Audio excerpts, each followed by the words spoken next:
அனைவருக்கும் வணக்கம். நான் டாக்டர் நித்யானந்தா. இன்றைக்கு மீண்டும் ஒரு நித்தி ஹெல்த் கேர் இந்த சேனலில் நாங்கள் ஒரு புது வீடியோவில் சந்திக்கிறோம். உங்கள் அனைவருக்கும் தெரியும், தற்போது இலங்கையில் ஒரு பரவலான ஒரு பீதியை கிளப்புகின்ற ஒரு தகவல் பரிமாறப்பட்டு வருகிறது. சமூக ஊடகங்கள் வாயிலாகவும் பத்திரிகைகள் வாயிலாகவும் எல்லாவற்றாலும். ஏனென்றால் உங்கள் வீடுகளில் பாடசாலை மாணவர்கள் சிறுவர்கள் இருக்கலாம். இவர்களை தொற்றக்கூடிய ஒரு வகை காய்ச்சல் இலங்கையில் இப்போ பரவி வருது. இப்போ இது சம்பந்தமான பல்வேறு விதமான தகவல்கள், குழப்பத்தை ஏற்படுத்தக்கூடிய தகவல்கள் வரலாம். எனவே சிறுவர்களை பாடசாலை மாணவர்கள் உங்கள் வீடுகளில் இருந்தால் இந்த பதிவு உங்களுக்கான பதிவு. ஒரு மெனிஞ்சைட்டிஸ் எனப்படுகின்ற ஒரு வகை காய்ச்சல் இலங்கையில் கண்டுபிடிக்கப்பட்டுள்ளது. இது உண்மையில முதல் தினியா என்ற ஒரு இடத்துல இலங்கையில மாத்தறை டிஸ்ட்ரிக்ட்ல பாடசாலை மாணவர்கள் ஒரு பாடசாலையில் பலருக்கு காய்ச்சல் ஏற்பட்டது. சாதாரண காய்ச்சல், தலையடி, கடுமையான தலையடி, சத்தி, கழுத்து நோய், இப்படியான அறிகுறிகளோட காய்ச்சல் சடுதியாக பரவ ஆரம்பித்தது. இதன் பின்னர் இலங்கை சுகாதார அமைச்சின் தொற்று நோயியல் பிரிவின் நிபுணர்கள் அவற்றை ஆராய்ந்த பின்பு ஏப்ரல் 15 சென்ற மாதம் இதை ஆராய்ந்து அவர்கள் உறுதிப்படுத்தி இருக்கிறார்கள். இது ஒரு வகை மெனிஞ்சைட்டிஸ் எனப்படுகின்ற ஒரு நோய் என்று. மெனிஞ்சைட்டிஸ் எனப்படுகிற நோய் என்றால், மெனிஞ்சைட்டிஸ் என்றால் மூளை முன்னானை சுற்றியுள்ள ஒரு சவ்வில வார ஒரு கிருமி தாக்கம். இது பாக்டீரியாவால் வரலாம், வைரஸால வரலாம், பல்வேறால வரலாம். இது என்ட்ரோ வைரஸ் என்ற ஒரு வைரஸால வார ஒரு வகை கிருமி தாக்கம் அந்த சவ்வில. அப்போ இதுக்கு உடனடியாக காய்ச்சல் வரும், மூளை காய்ச்சல்னு சொல்கிறேன். இதோட மூளையில் வாரக்கூடிய மூளை காய்ச்சல்னு சொல்கிறேன். ஆனால் இது வைரஸால் வார மூளை காய்ச்சல் பெரிதாக பாதிப்பை ஏற்படுத்தாது, உயிராபத்தை பெருசாக ஏற்படுத்தாது, பயப்பட தேவையில்லை, பீதி கொள்ள தேவையில்லை. ஆனால் எச்சரிக்கையாக இருக்க வேண்டும். வீணாக இவற்றின் தொற்றுக்குள்ளாகாமல் இருப்பதற்காக எச்சரிக்கையாக இருக்க வேண்டும். பாடசாலை மாணவர்களை பொறுத்தவரை பெற்றோர்களாகிய உங்களுக்கான ஆலோசனை என்னென்னா, இந்த காய்ச்சல் தொடர்பாக நீங்கள் அச்சப்பட வேண்டாம். இதற்கான சரியான ஆலோசனை கையேடுகள், வழிகாட்டுதல்கள், மாணவர்களுக்கான வழிகாட்டுதல்கள் சுகாதார அமைச்சினால் வெளியிடப்பட்டுள்ளது. கல்வி திணைக்களத்துக்கு அது சம்பந்தமான அறிவுறுத்தல் வழங்கப்பட்டுள்ளது. சுகாதார திணைக்களங்களின் பிரிவுகளுக்கு இது சம்பந்தமான அறிவுறுத்தல்கள், வழிகாட்டல்கள் வழங்கப்பட்டுள்ளன. அவற்றை கடைபிடிக்குமாறு அறிவுறுத்தப்பட்டுள்ளது. பொதுமக்கள் உங்களுக்கும் அது சம்பந்தமான தகவல்கள், என்னென்ன நடவடிக்கைகளை செய்வதன் மூலம் எமது சிறார்கள், எமது பாடசாலை மாணவர்கள், எமது செல்வங்கள் இந்நோயின் தாக்கத்துக்கு உட்படாமல் பாதுகாத்துக் கொள்ளலாம். இது சம்பந்தமாகத்தான் இந்த வீடியோவில் பார்க்க போறோம். எனவே பெற்றோர்கள் சிறுவர்களை கொண்ட உங்கள் நண்பர்கள், உறவினர்களுக்கு இந்த வீடியோ ஷேர் பண்ணுங்க. முதல் இந்த வீடியோ பார்க்குறார்கள், தயவு சப்ஸ்கிரைப் பண்ணுங்கள். இது ஆசிரியர்கள் குறிப்பாக இந்த தகவல்களை மாணவர்களிடம் பகிர்ந்து கொள்ளுங்கள். மாணவர்களை பொறுத்தவரையில் முக்கியமான விஷயம் கூட்டமாக வாரது. ஏற்கனவே இலங்கையில் இப்போ 200க்கும் மேற்பட்ட இந்த நோயாளிகள், என்ட்ரோ வைரஸ் மெனிஞ்சைட்டிஸ் என்ற நோயாளிகள் இன்று வரையும் அடையாளம் காணப்பட்டிருப்பதாக அறிவிக்கப்பட்டுள்ளது. ஆனால் பெரிய பாதிப்புகள் எதுவும் ஏற்படவில்லை. இது கடுமையான ஒரு என்னென்ன அறிகுறி இருந்தால் இந்த காய்ச்சல்னு சந்தேகிக்கலாம்டா, கடுமையான காய்ச்சல், கடுமையான தலையடி, சத்தி, உடல் வலி இப்படி இருக்கலாம். கழுத்து நோய் கடுமையான இருக்கலாம். பட் சிலருக்கு இந்த கடுமையான ஒலியை கண்டா, வெளிச்சங்களை பார்த்தா தாங்க இல்லாத மாதிரி அப்படியான அறிகுறிகள் காணப்படும். பொதுவாக ஒரு வைரஸ் காய்ச்சலுக்கு இப்படியான அறிகுறிகள், பெரும்பாலான அறிகுறிகள் காணப்படும். ஆனால் இப்படி பொதுவாக பெற்றோர்கள் உங்களுக்கான ஆலோசனை என்னென்றா, காய்ச்சல் உங்கள் பிள்ளைகளுக்கு வந்தால் ஒரு நாளுக்கு மேலே முதலாம் நாள் பனடோல் சிறப்பையை கொடுத்து பார்த்து கொள்ளலாம். உங்கள் கை வைத்தியம், அப்படியான ஏற்கனவே காட்டின மருந்துகள் அப்படின்னு எடுத்து எந்த வீட்டு வைத்தியங்கள் எதுவும் செய்ய வேண்டாம் என்பதுதான் சுகாதார அமைச்சின் ஆலோசனை. 2 நாளுக்கு மேலே காய்ச்சல் இருந்தால் தயவு செய்து மறக்காமல் அருகிலுள்ள ஒரு தகுந்த வைத்தியரிடம் அல்லது அருகிலுள்ள வைத்தியசாலையிடம் சென்று வைத்திய ஆலோசனையை பெற்றுக்கொள்ளுங்கள். சிலருக்கு கடுமையான சக்தி இருக்கும், இதனால டீஹைட்ரேஷன் ஏற்பட்டு பிள்ளைகளுக்கு பாதிப்பு ஏற்படலாம். பொதுவாக சிறுவர்கள், குழந்தைகளுக்கு தான் இது விரைவாக தொற்றுதோ. இவர்களுக்கு வர பாதிப்பு இந்த காய்ச்சலால் பெரிய பாதிப்பு வராது. ஆனால் காய்ச்சல் ஏற்பட அறிகுறிகள், இப்போ டீஹைட்ரேஷன், சக்திகளால் அதால் வாரது சில பாதிப்புகள் ஏற்படால் அவர்களுக்கு வைத்தியசாலை அனுமதி தேவைப்படலாம். பட் இன்னொரு விஷயம் என்றால், நம்பிக்கையான சந்தோஷமான விஷயம் என்னென்னா, இந்த காய்ச்சல் வைரஸ் காய்ச்சல் மாதிரி அது 7 நாளுக்குள்ள அநேகமாக பூரணமாக அந்த சிறுவன், அந்த மாணவன் குணமடைந்து விடுவான். காய்ச்சல் வந்த நாளில் இருந்து கிருமி தொற்று ஏற்பட்டு 3 தொடக்கம் 7 நாளுக்குள்ள காய்ச்சல் வரும். காய்ச்சல் 7 நாளுக்குள்ள ஓரளவுக்கு குணமடைஞ்சு விடுவார். அப்போ பெரிய மருந்துகள், அந்த ஆன்டிபயோட்டிக்கோ அப்படியான ஒன்றும் தேவையில்லை. நல்ல சப்போர்ட்டிவ் கேர், நல்ல ஹைட்ரேஷன், நல்ல காத்தோட்டமான இடத்துல தனிமையாக இருந்து ஓய்வு எடுக்கிறது தான் முக்கியமான விஷயம். இப்போ மாணவர்கள், பெற்றோர்கள் இதை கவனிக்க வேண்டும். மாணவர்களை பொறுத்தவரை இந்த நோய் பரவுற வழி தெரியணும். முக்கியமாக இது பரவுறது அசுத்தமான உணவு, அசுத்தமான நீர் அவற்றின் மூலம் பரவும். சுவாசம், தும்மல், இருமலுக்குள்ள விசிறப்படுற ட்ராப்லெட்ஸ் நீர்த்துவாலைகள் மூலம் காத்துல பரவி பக்கத்தில் இருக்கிறாளப்படும். மற்ற நோய் தொற்றுள்ளவற்ற கைகள், உடம்புகள் அவர்களோட நேரடி தொற்று ஒரு அவர்களால் முட்டுப்படுறது மூலம் அவற்றை கிருமி மற்றாளுக்கு படும். இந்த வழியாக தான் இது பரவுறது. அப்போ மாணவர்களை பொறுத்தவரை இதுக்கு பெரும்பாலான சந்தர்ப்பம் முட்டுப்படுறதுக்கு சந்தர்ப்பங்கள் இருக்குது. நீர் பாத்திரம், போத்தல், தண்ணி போத்தல் எல்லாம் ஷேர் பண்ணி குடிக்கிறதுக்கு சந்தர்ப்பங்கள் இருக்கிறது. இப்போ இந்த விடயங்களை பாடசாலை சுவாரமைச்சு இந்த அறிவுறுத்தல் பாடசாலையில் என்னென்ன செய்ய வேண்டும் என்ற அறிவுறுத்தல் வழங்கப்பட்டது இந்த நோயை தடுப்பதற்கு நடைமுறைகளை கடைபிடிக்க வேண்டும் என்று. இப்போ நாங்கள் இப்போ பாடசாலையில் செய்ய வேண்டிய நடைமுறைகள் கடமைகளை பற்றி பார்ப்போம். இந்த நோய் வராமல் தடுப்பதற்கும் பரவாமல் தடுப்பதற்கும் வழிமுறைகள்.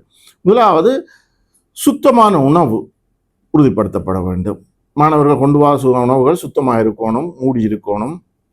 அதே போல சுத்தமான பாதுகாப்பான நீர் வளங்களை பாடசாலை உறுதிப்படுத்த வேண்டும். மாணவர்கள் பாதுகாப்பான நீரை மாத்திரம் அருந்த வேண்டும். இப்போ இங்கே நீர்நிலைகள் அப்படின்ட்டு இல்லை, நீர்நிலைகள் இருக்கிற இடங்களில் சில விடாத நீர்நிலைகளும் நன்னீர் நிலைகளுக்கும் அசுத்தமான நீர்நிலைகளுக்கும் இடையில் தொடர்புகள் காணப்படலாம். அப்போ இது வரும். மற்ற கை கழுவுற பழக்கத்தை ஊக்குவிக்கணும். பொதுவாக இது என்ட்ரோ வைரஸ்ன்றது குடல் வழியாக மலம் வெளியேறி அந்த கிருமிகளால் தான், இந்த உணவு கால்வாய்க்களால் வர கழிவுகளால் வர கிருமி தொற்றுக்களால் தான் இந்த என்ட்ரோ வைரஸ் பரவுறது. அப்போ கையில் கிருமி இருந்தால் அந்த கிருமி உணவுப் பொருளில் வரும், மற்றால தொடர் இடத்துல வரும், அது மூலம் மற்றாளுக்கு தொத்தும். எனவே சரியான பாதுகாப்பான உணவு உண்ணணும், கை கழுவணும். மலசல உணவுகளை பாவிக்கிறதுக்கு முன்பு பின்பு கட்டாயம் கை கழுவ வேண்டும். உணவு உண்பதற்கு முன்பு கை கழுவ வேண்டும். மாணவர்கள் அடிக்கடி இடக்கிட வகுப்பிலிருந்து கை கழுவுவதால் நல்ல. ஏனென்றா ஒரு தொற்றுள்ள மாணவன் மேசையில வைக்கலாம், கை வைக்கலாம், கதிரையில கை வைக்கலாம், பதார்த்தங்களை தொடலாம். மற்ற மாணவர் அதை தொடைக்கல, அவருக்கு அந்த கிருமி தொற்று ஏற்பட்டு அவர் மூக்க சொருகிக்கலையோ வாய கேட்கல, இங்கே உடம்புல படைக்கல, அந்த கிருமி அவற்ற உடம்புக்கு போகும். இன்னும் இலகுவான வழி நல்ல சோப் போட்டு ஒரு 20 செகண்ட் வடிவாக கை கழுவுதல் சிறந்தது. அடிக்கடி கழுவிக்கொண்டால் இது நல்லா. முக்கியமாக இந்த உணவு கையாள்வதற்கு முன்பு கட்டாயம் கை கழுவ வேண்டும். மற்ற சுவாச பழக்க வழக்கம் சரியாக இருக்கணும். தும்மைக்குள்ள இருமைக்குள்ள ஹங்கியோ அல்லது ஒரு டிஷ்யூவால் பொத்தி கொண்டு தும்மணும், அல்லது முழங்கையால் மூடிக்கொண்டு வெளியில் சிதறாமல் தும்மணும். மற்ற பாடசாலையில் இத்தகைய டிஷ்யூ இவற்றை டிஸ்கார்ட் பண்ணுறது, கழிவுக்கிறதுக்கு சரியான பாதுகாப்பான டஸ்ட்பின்ஸுகளை மெயின்டைன் பண்ணணும். என்ற வெளியில் போடைக்கலாம் அதிலேருந்து கிருமி பெறணும். மூன்றாவது தேவையில்லாத க்ரௌடிங், வகுப்பில் ஓவர் க்ரௌடிங்காக வச்சுருக்கக்கூடாது. ஏன்னா அதில் யாராவது ஒரு ஆளுக்கு இருந்தால் விரைவாக மற்றாக்களுக்கு பெறவும். வகுப்பறைகள் நல்லா காற்றோட்டமாக இருக்கணும், விசாலமான காற்றோட்டமாக இருக்கணும். அதுவும் வென்டிலேஷன் நல்லா இருந்தாலும் இது பரவுவதை குறைக்கும். மற்ற இன்னொரு முக்கியமான விஷயம், இந்த வாஷ்ரூம்ஸ், டாய்லெட்ஸ் எல்லாம் அடிக்கடி கிருமி தொற்று நீக்கிகளால் போட்டு கழுவ வேண்டும். ஏன்னா மாணவர்கள் கதவை திறப்பினம், டெப்பை தொடுவினம், ஷவரை திறப்பினம், அப்படி அதுகளை முட்டுப்படுறதுக்குரிய சந்தர்ப்பங்கள் நிறைய இருக்குது. ஒரு மாணவர் தொட்டெடுத்து இன்னொரு தொடுவதற்கு சந்தர்ப்பங்கள் நிறைய இருப்பதனால் அவற்றை உரிய கிருமி தொற்று நீக்கி பாவித்து தினமும் குறைந்தது 3-4 தடவை அவற்றை சுத்தம் செய்வது கட்டாயம். அப்போ இதன் மூலம் ஒரு ஆளிலிருந்து இன்னொரு ஆளுக்கு பரவுவதற்கு சந்தர்ப்பம் சரியாக குறையும். மற்ற சில பாடசாலை சூழலை சுத்தமாக வைத்திருத்தல் வேண்டும். அசுத்தமான உணவு, அசுத்தமான நீரை பரவுறது தான் இந்த நோய் கிருமி பரவுறதுக்கு முக்கியமான வழி என்றால், சுற்றுச்சூழல் அசுத்தமாக இருந்தால் அங்கிருந்து இலியான் போன்றவற்றினால் இந்த உணவுகள் அசுத்தமடைவதற்கு, நீர் அசுத்தமடைவதற்கு சந்தர்ப்பங்கள் நிறைய உண்டு. இந்த விடயங்கள் பாடசாலை மாணவர்கள், பாடசாலை ஆசிரியர்கள் கவனித்துக் கொள்ள வேண்டும். அடுத்த பாடசாலையில் உணவு வழங்குற இந்த மிட் டே மீலோ உணவு வழங்குற சந்தர்ப்பங்களில் முக்கியமாக கவனிக்கணும். உணவு வழங்குனர்கள், அவர் சமையல் ஈடுபடுபவர்கள், உணவு பரிமாறுபவர்கள் அனைவரும் கை கழுவுதல், இது நடவடிக்கையில் ஈடுபட முதல் சோப் போட்டு நன்கு கை கழுவின பின்னரே அவர் சமையல் நடவடிக்கையில் ஈடுபட வேண்டும், அல்லது உணவு பரிமாற நடவடிக்கையில் ஈடுபட வேண்டும். அவர்கள் எந்த விதமான உணவோ நீர் தொடர்பான எந்த காரியங்கள் அவர்கள் மாணவர்களோட வழங்குதல் சம்பந்தமான காரியங்கள் எதுவும் ஈடுபட முன்னர் அவர்கள் கை கழுவ வேண்டும். பிற இடங்களில் சமைத்த உணவு வரும் பாடசாலைகளிலும் சமைக்கும் இடங்களில் சமையலில் ஈடுபடுபவர்களை மேற்பார்வை செய்ய வேண்டும். அவர்கள் சரியான சுகாதார நடைமுறைகளை பின்பற்ற வேண்டும். மற்ற அங்கே இந்த விரைகளில் முக்கியமாக இந்த மரக்கறிகள், காய்கறிகள், பழங்கள் விரைகளில் இன்னும் பலவேறு இடங்களிலிருந்து வரும், பலவேற்ற கைகள் பட்டெல்லாம் வரும்.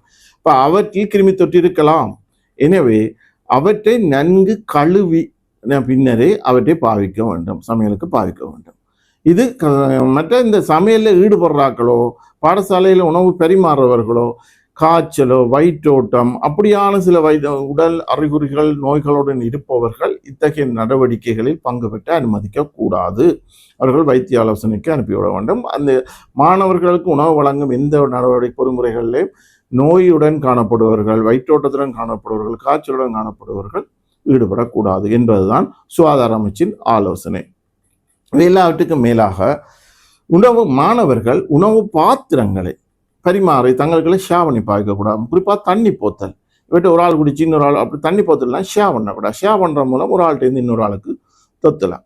எனவே நாங்கள் ஏற்கனவே எமக்கு தெரிந்த சுகாதார பழக்க வழக்கங்கள் இவற்றை சரியான முறையில் நடைமுறைப்படுத்தி அதன் மூலம் சரியான கை சுகாதாரம், சுவாச சுகாதாரம், நமது தனிநபர் சுகாதாரம் இவற்றை பேணுவதற்குரிய சரியான நடவடிக்கைகளை மேற்கொள்வதன் மூலம் எமது பாடசாலை செல்வங்களுக்கு இந்நோய் வராமல் இலகுவாக தடுத்து கொள்ளலாம். இதுதான் சுகாதார அமைச்சின் தொற்று நோய் பிரிவினால் பாடசாலை ஆசிரியர்களுக்கு அதிபர்களுக்கு வழங்கப்பட்டுள்ள முக்கியமான அறிவித்தல். முக்கியமாக பெற்றோர்களுக்கு இந்த நோயுடன், அதாவது காய்ச்சல், தடிமல், தலையிடி இப்படியான நோயுடன் உங்கள் பிள்ளைகள் காணப்படின் தயவு செய்து 3 நாட்களுக்காவது பாடசாலைகளுக்கு அனுப்ப வேண்டாம். வீட்டில் நன்கு நீராகாரம் கொடுத்து ஓய்வெடுத்து வைத்திருக்கோம். பாடசாலைகளுக்கு 3 நாள். பொதுவாக இந்த நோய் நான் ஏற்கனவே சொன்னபடி 7 நாளுக்குள் இந்த காய்ச்சல் மாறிவிடும். எனவே நீங்கள் பாடசாலைக்கு அனுப்பும் பொழுது அங்கு கூட்டமாக ஏனைய மாணவர்களுடன் கலக்கும் பொழுது அந்த நோய் மற்றவருக்கு பரவுவதற்குரிய, வேகமாக இனியவர்களுக்கு பரவக்கூடிய சந்தர்ப்பம் அதிகம். பட் இன்னொரு ஆலோசனை வழங்கப்படுது, மாஸ்க், ஃபேஸ் மாஸ்க், முகமூடி, கவசம். இது பொதுவாக அந்த நோய் தொற்று இருக்கிறாக்கள் இடத்துக்கு போய்க்கல, தடிமன் காய்ச்சலோட இருக்கிறாக்கள் வேறு ஆக்களோட சந்திக்கிற சந்தர்ப்பங்களில் தயவு செய்து மாஸ்க் அணிவது உங்களிலிருந்து மற்றவர்களுக்கு இந்த நோய் பரவாமல் இருப்பதற்குரிய, பாதுகாப்பதற்குரிய ஒரு இலகுவான வழி. எனவே இந்த நோய் தொற்று, அதாவது காய்ச்சல், தடிமல், இருமல் இப்படியான நோய் இருப்பவர்கள் ஏனையவரிடம் போகும் பொழுது மாஸ்க் அணியலாம். அல்லது இந்த நோய் தற்பொழுது பரவி வருகின்ற இடங்களிலிருந்து வருபவர்கள் ஏனைய இடங்களுக்கு வரும் பொழுது இந்த மாஸ்கை அணிவதன் மூலம் ஏனையவர்களுக்கு நீங்கள் பாதுகாப்பை பெற்றுக் கொடுத்து கொள்ள உதவி செய்வீர்கள். இறுதியாக சொல்ல வர சுகாதார அமைச்சின் தொற்றுநோய் பிரிவின் ஆலோசனை என்னவென்றால், எச்சரிக்கையாக இருங்கள், விழிப்புணர்வாக இருங்கள். நோய் வராமல் தடுப்பதற்கு பயப்பட தேவையில்லை. இந்த நோய் சம்பந்தமாக தேவையில்லாத கருத்துக்களை உங்களுக்குள் பரப்பி ஏனையவர்களையும் குழப்பமடைய தேவையில்லை.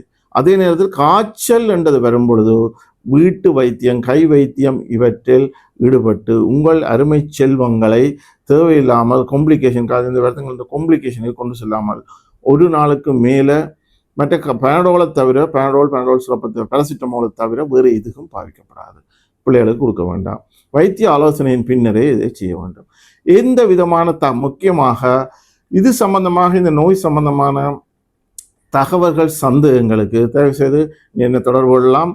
உரிய சுகாதார அதிகாரிகள், சுகாதார அமைச்சின் தொற்றுநோயல் பிரிவின் இணையதளம் இருக்கிறது, பிராந்திய சுகாதார பணியாளர் பணிமனையின் தொற்றுநோயல் பிரிவு இருக்கிறது, MOH சுகாதார வைத்திய அதிகாரிகள், நாங்கள் பாடசாலை வைத்திய அதிகாரி, இவர்களுடன் தொடர்பு கொண்டு உரிய சரியான தகவல்களை பெற்றுக்கொள்ளலாம். இந்நேரம் தொடர்பு கொள்ளலாம். நன்றி. மீண்டும் ஒரு விழிப்புணர்வு பதிவில் சந்திப்போம். நன்றி.